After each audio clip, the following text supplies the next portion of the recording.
Previously on Alan Wake, Alice has been kidnapped. Alan, please help me. Alice? You'll do exactly what I say if you ever want to see your wife again. I can't tell anyone except my agent Barry. Damn it, Barry, they'll kill her. You're my best friend, and I'm worried that you're not right in the head. The ransom is a manuscript I supposedly wrote that's coming true before my eyes. It happened just the way it was on that page. So dark. I have found only a few scattered pages. I want the entire manuscript. The deadline is in 2 days. I found Mr. Wake's pages. Good girl. How the hell did she get her hands on the manuscript anyway? I don't know. She's resourceful. I told you were too hard on her. Listen, I found out all sorts of interesting stuff while I was digging around. Yeah. Mr. Wake, it's Sheriff Breaker. We have an FBI agent here, Agent Nightingale. FBI? He's anxious to see you. You'd better come to the station. Okay, I'll be right over, Sheriff. Let's make this quick, huh? Help you folks? Name's Randolph. I'm the manager. We're looking for Rose. Works as a waitress down at the diner. Rose, sure. Nice girl. Who wants to know? I'm Alan Wake. The writer, huh? I heard on the radio you were visiting. Well, I'll show you her trailer. That Rose, she's a nice girl. Always pays her rent on time. As I was saying, Al, I found all sorts of weird stuff from the local newspaper's archives. This place is crazy. Disappearances, mysterious deaths, urban legends come true, and get this, most of this stuff takes place around Cauldron Lake. Well, you ain't wrong, mister. The Indians thought the lake was a doorway to the underworld. I'm the God-fearing type myself. I don't hold words. Yeah, okay. Anyway, there was an island there owned by a guy called Thomas Zink. Now, some of the articles I found about him make him out to be a famous writer, but I ran a bunch of searches, couldn't find a single thing he wrote. Zane was heavily into diving, so much so that the place came to be called Diver's Isle. But the volcano under the lake erupted in 1970, and Zane went down with the island.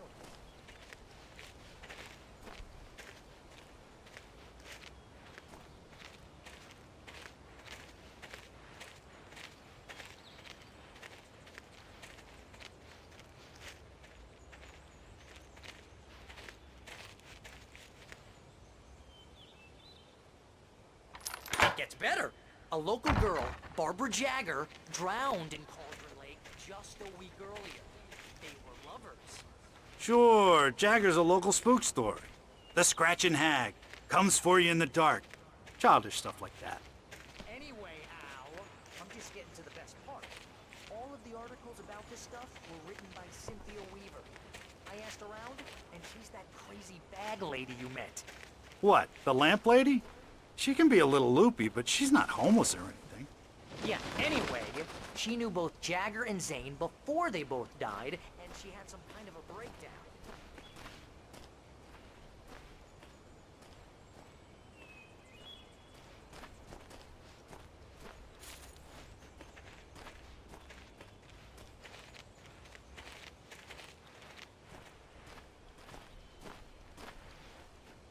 Well, mister, this here's Rose's trailer. You mind me asking what you want with her? We're just here to talk to her, pal.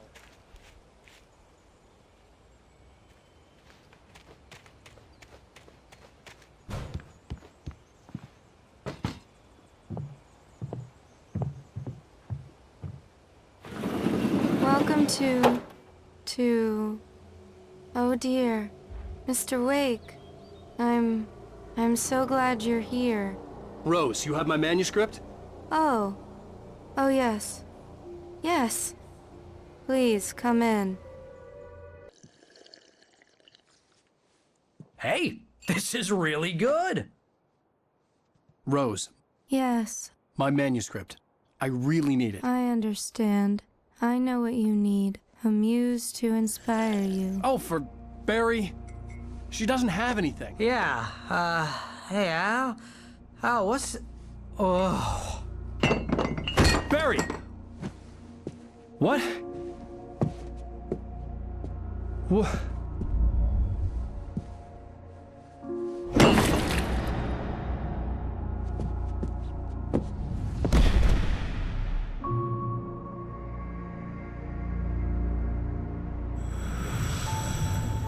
coming for you, hiding in my barber's skin. I'm too weak to stop it. You must turn the lights on. I promised I'd come visit you and your lovely wife. You must finish what you started. I insist. You must turn the lights on. Turn the light on.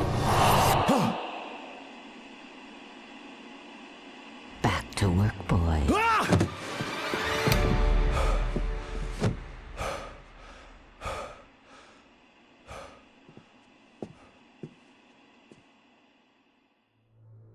I felt nauseous, hungover. Only anger kept me going. Rose took a day from me. I had less than 12 hours left to meet the kidnapper. All I could do was get Barry into the car, work something out once I got on the road. Barry was out of it. He was way too heavy to carry. My gun and flashlight were gone. I'd have to find a way to get Barry into the car as quickly as possible. There was no time to waste.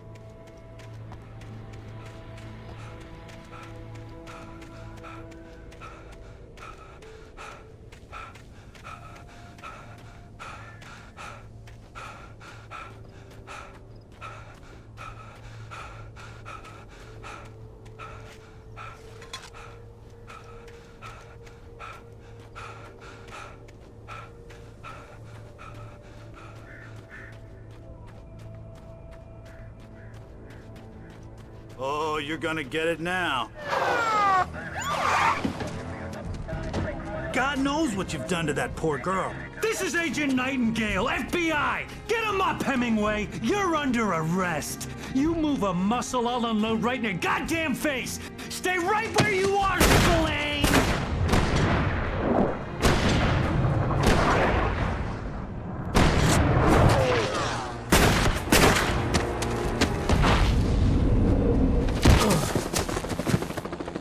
What are? I'm standing right here, you goddamn maniac!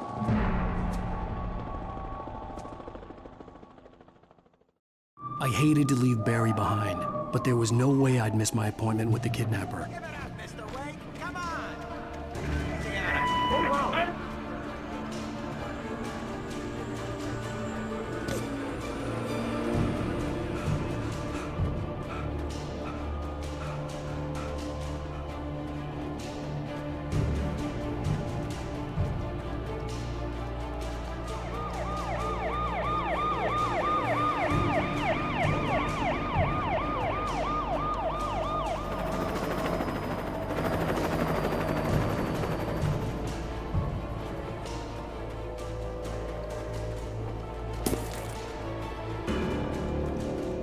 Stop running!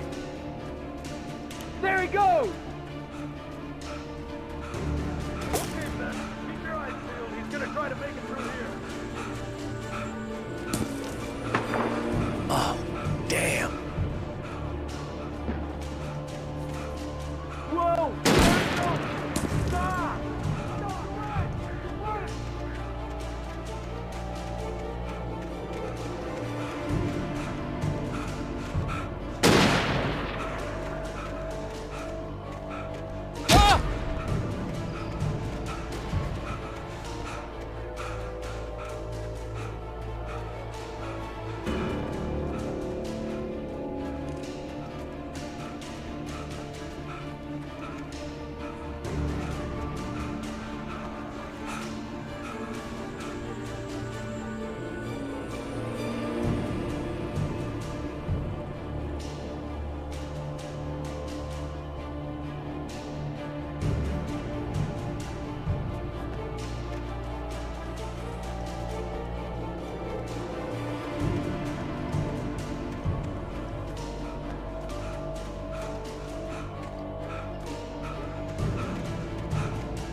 For decades, the darkness that wore Barbara Jagger's skin slept fitfully in the dark place that was its home and prison.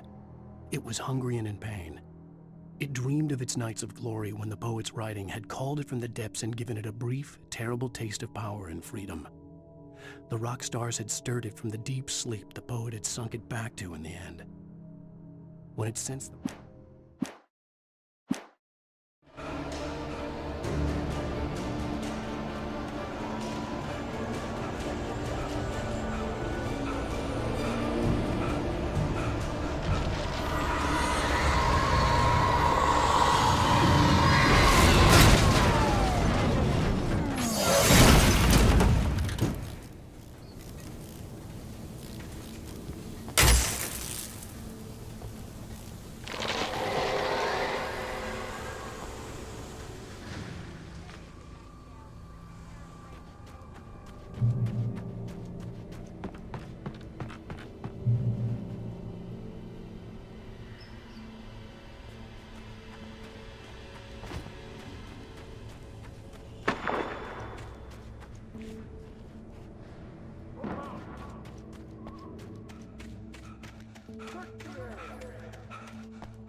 This horror was everywhere I went, circling me.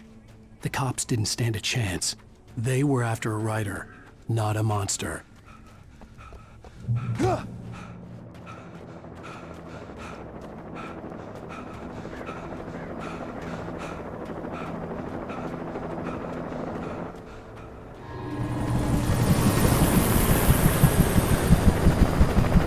You on the ground. Hold it right there. There's nowhere to run. Freeze!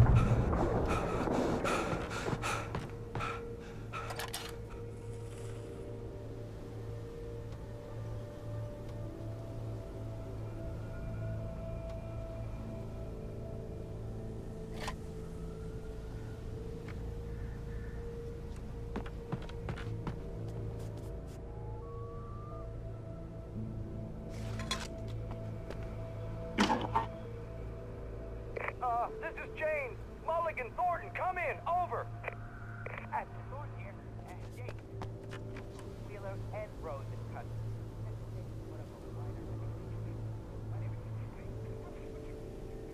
Sit down and give me that. James, Mulligan here. Over. Go ahead, Mulligan. Over. We got Wheeler and Rose here.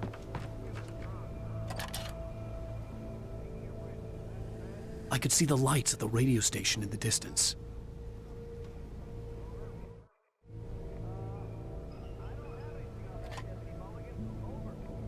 Well, whatever. Anyway, Rose is playing weird here. You better get Doc in to take a look at both. Over. Gotcha. You better get them here quickly. I imagined that the broadcast tower in the distance was part of the local radio station. Maine seemed like a decent guy. Perhaps he could give me directions to the corner. Unnatural shadows clung to the gate. The darkness that was after me was trying to stop me. I wouldn't get through without a light.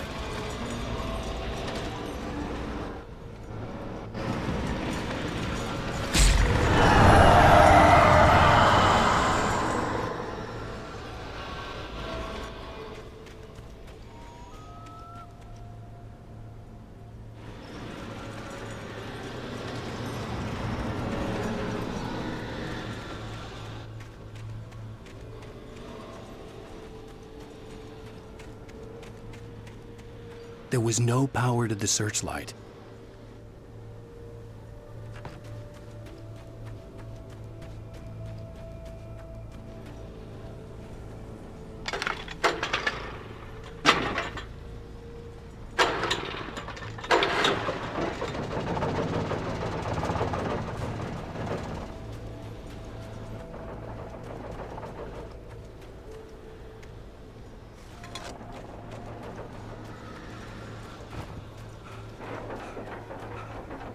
The old generator conked out. I'd have to see if I could fix it and try again.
It took me a moment to recognize the flashbang grenades.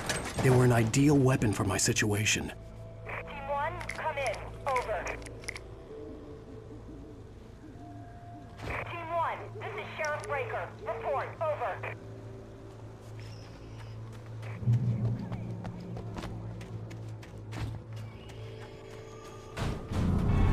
You have the right to remain.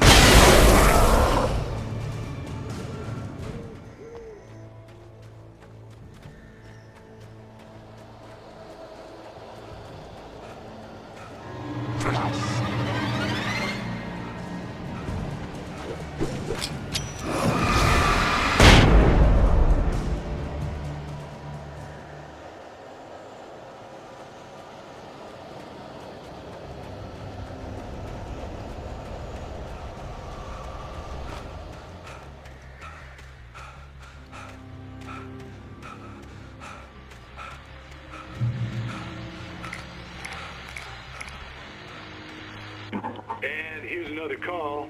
You're on KBF-FM with Pat Maine. It's Milt Peabody, Pat. What's on your mind, Milt? Well, I live near the trailer park, and there's a big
I hope Maine could lend me a car to get to the coal mine.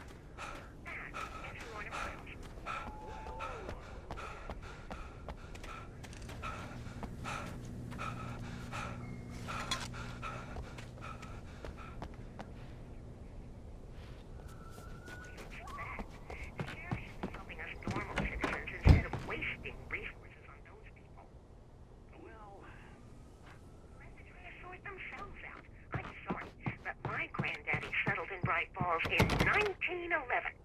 Well, thank you very much for that compassionate viewpoint, Florida. Here's a little surprise. The famous writer Alan Wake. And folks, I'm going to see if I can talk him into an interview. Come on in, Mr. Wake.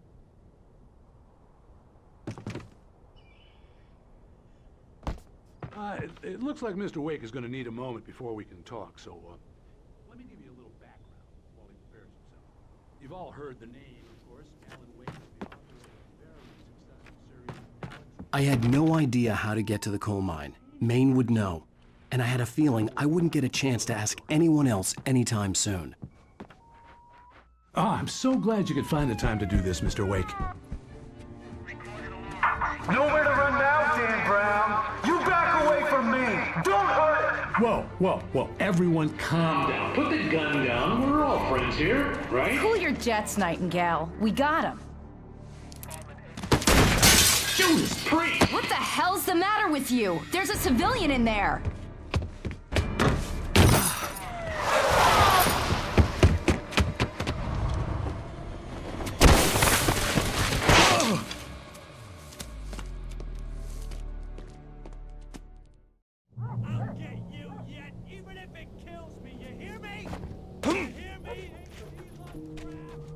I had fallen off so many cliffs it was ridiculous. That's what you get for naming a book The Sudden Stop.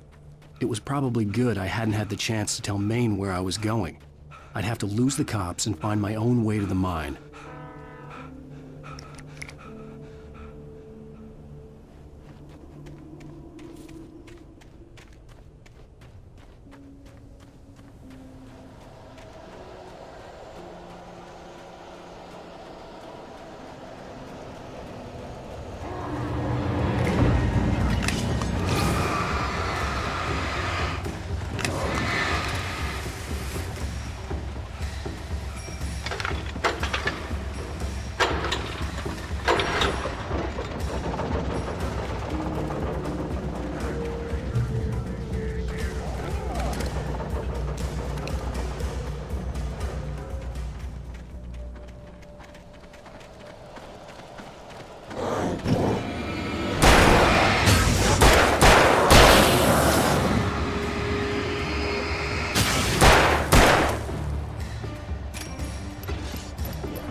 There was no sensible reason for the power company work lights to be here. It was almost as if they'd been left for someone like me to use.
Sarah trusted her gut, and her gut said Agent Nightingale was an asshole.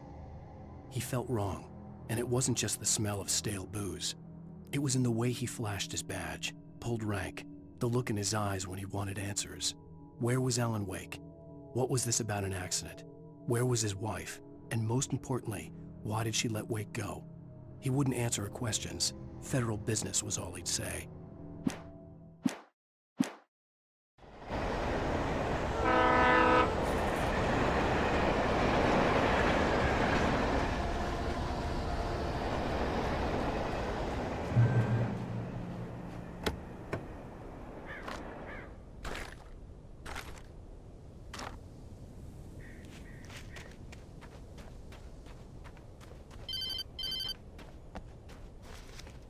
Hello? The most stubborn man I've ever met. Alice? Alice? Alan.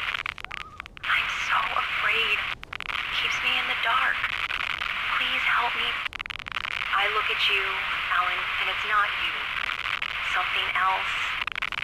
Looking out from behind your eyes. Alice, I'm here. I'm so alone here. It's all gonna go to hell. You need to be careful. Cooperate. The connection had been terrible, but that wasn't the only thing that hadn't been right with the call. She sounded wrong somehow, but she had called me. The pipe wrenched itself loose from the bridge's steel framework. Wrapped in darkness, it floated in midair, twitching. For a moment, I didn't understand what I was looking at. The heavy object lurched at me with impossible force. I threw myself out of the way, but just barely. When I turned my flashlight on it, it shook in a dark rage before it flew at me again.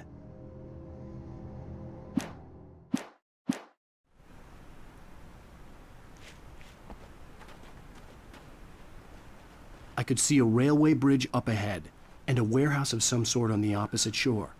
I hoped I could find a car from there.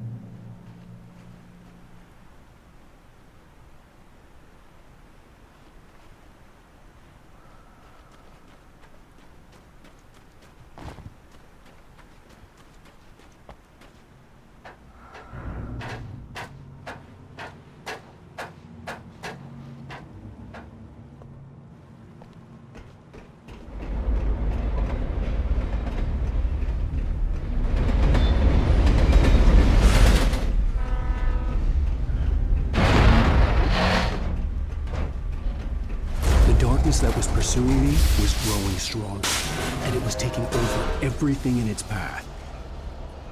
What the?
I slammed the door shut right in his smug face.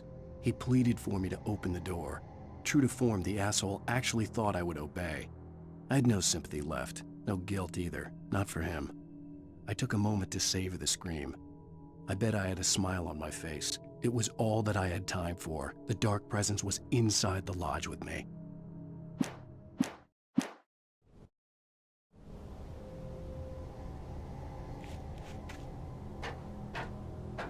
As a teenager, just starting to get interested in writing, Stephen King had been a source of inspiration to me. I thought about all the inanimate objects that had come to life in his books. No one is safe in a good horror story. Certainly not the protagonist. That's what makes them fun. This was anything but. The darkness could possess anything, and it was getting closer.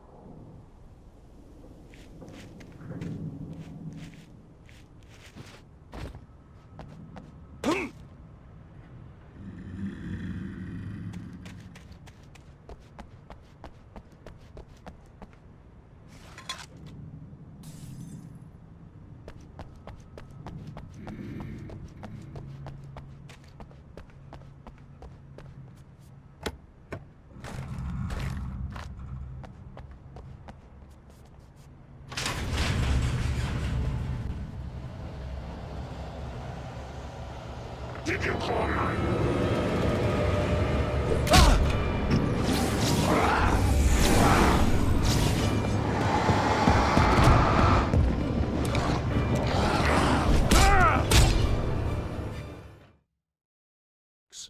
No one is safe in a good horror story. Certainly not the protagonist. That's what makes them fun. This was anything but. The darkness could possess anything, and it was getting closer.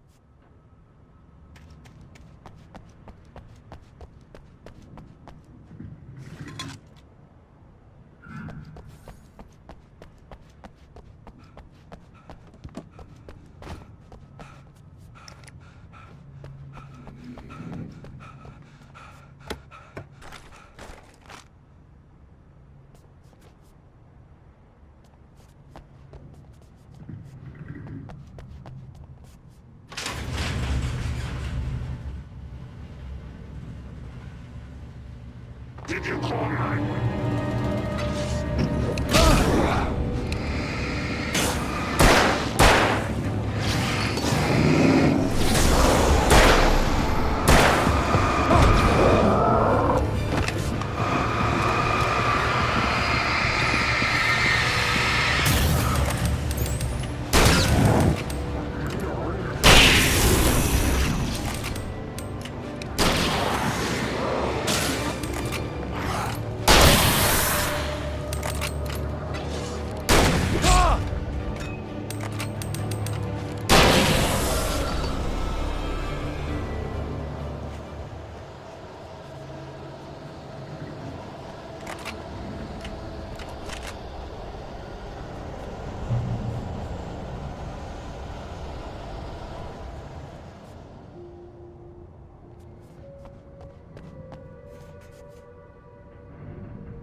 The darkness surged towards me, sucking everything loose from the ground into its depths, tugging at my clothes.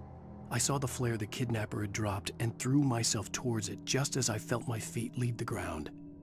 The darkness embraced me with the force of a tornado. Somehow I managed to light the flare. The darkness roared and cast me away. I fell toward the dark waters of the lake far below.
I had never been this glad to see the sunrise. I had a couple of hours to get to the coal mine.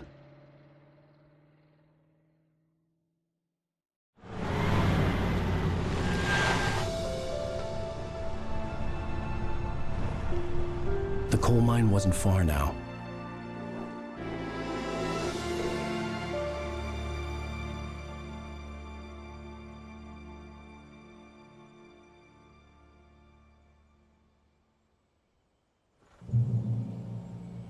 Today, I would meet the kidnapper, and he would give me Alice. I wouldn't give him any other choice. A drowning man will clutch at a straw.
This is Pat Main, and you're listening to KBS FM. Folks, I want to apologize for abandoning that track last night.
Welcome back to KBF FM. Hope you enjoyed that too. Now, Doc, you were talking about life and finding that special song. Soulmate. Well, you were talking about that. I was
For Mott, spying on the writer on the ferry had been a disappointment. His boss had made Wake out to be something special, but Mott hadn't been impressed. He'd gotten a good long look at the wife, though, and he liked what he saw. Mott had fantasized about goading Wake into a fight, but it hadn't happened. Still, he'd get his chance to see if the writer had anything in him. He'd been promised as much.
was supposed to meet the kidnapper at noon in the main building.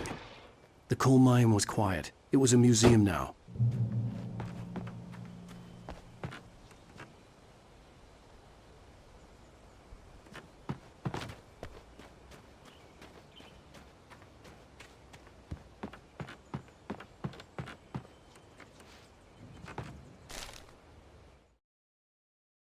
With Nightingale gone and the night wind blowing in through the broken studio window, Maine stared at Sarah. The sheriff looked away. Maine's voice shook with barely controlled anger. That boy's doing more drinking than thinking. I hope you know what you're doing, Sarah. He's got a sickness in his eyes. You take my word for it. He wants Wake for a reason, and it's not for anything good.